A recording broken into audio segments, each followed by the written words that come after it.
Hi everyone, my name is Jenny, and today we're going to be talking about the evolution of gender roles in the classic age of ancient Greece.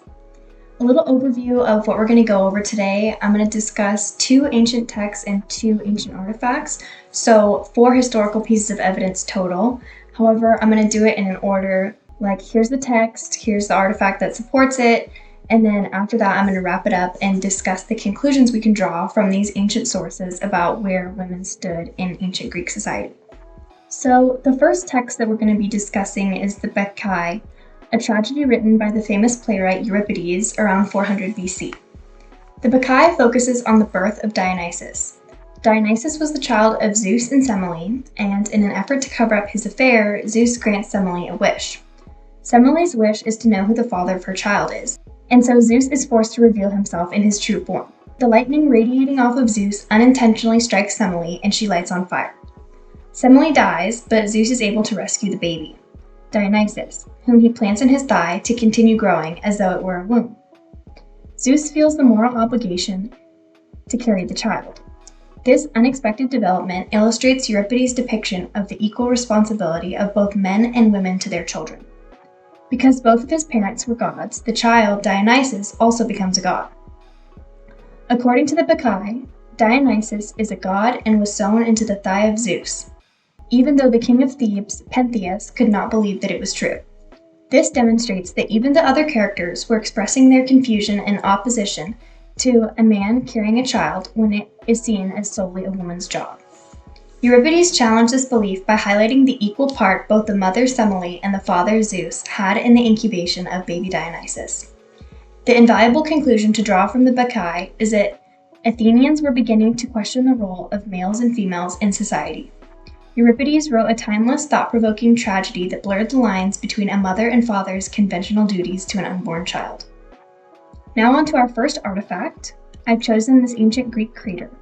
This specific red-figured vase was made around 405 to 385 BC and was likely used by elite members of society to dilute wine with water at funerals. Painted on the vase is a very detailed image of baby Dionysus being born out of Zeus's thigh. This painting and the story that goes with it are an excellent representation of the beginning of the exploration of gender roles in ancient Greek society.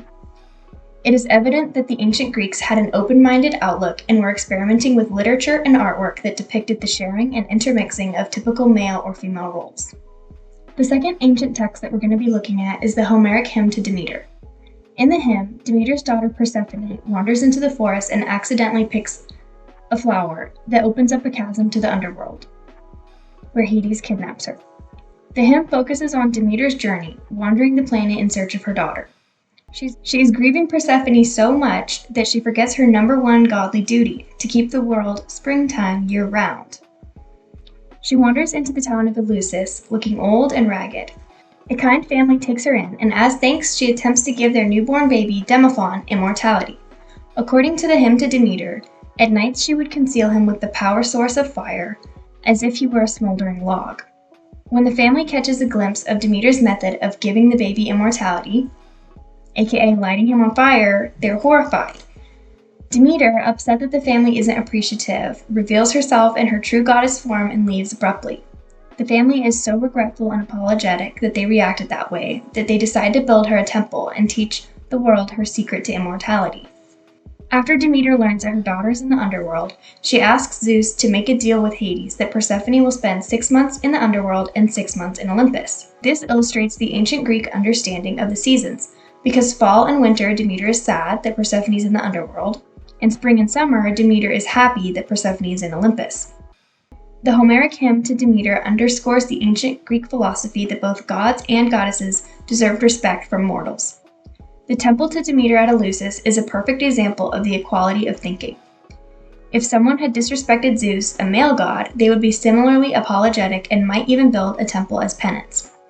Similarly, the hymn exemplifies how the divinity of a woman's emotions, sorrow and joy, had the power to affect the weather throughout the year.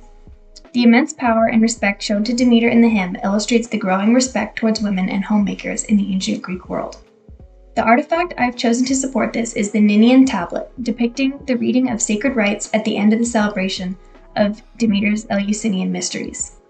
The tablet is also red clay, like the crater, and it depicts the secrets told to initiates on the final day of the celebration. The Eleusinian Mysteries was a 7-day ceremony where initiates would walk from Athens to the Temple of Demeter in Eleusis to commemorate Demeter's journey to find Persephone. At the end of the pilgrimage, initiates would receive secret knowledge in the telestrion, exactly like how the family in Eleusis was shown Demeter's secret flame-infused process to achieving immortality. The ancient Greeks came to understand important mother-daughter roles and the significance of women's emotions through participation in this pilgrimage. This is because the celebration specifically highlighted the seasons and Demeter's emotional journey to find her daughter. Ancient Greeks are famous for their highly evolved ancient society, but the large role that women played in their society is not discussed enough and often overlooked. However, as we can see in all 4 of these examples, ancient Greeks during the classical period expressed curiosity in the exploration of gender roles. In the story of Dionysus and in the story of Demeter, it is clear that there was a growing respect for women as caretakers and homemakers. In the birth of Dionysus, we even see a man taking on the role of woman. These narratives push the envelope for ancient Greeks and caused profound thoughts towards equality even as far back as 400 BC. Thank you for watching!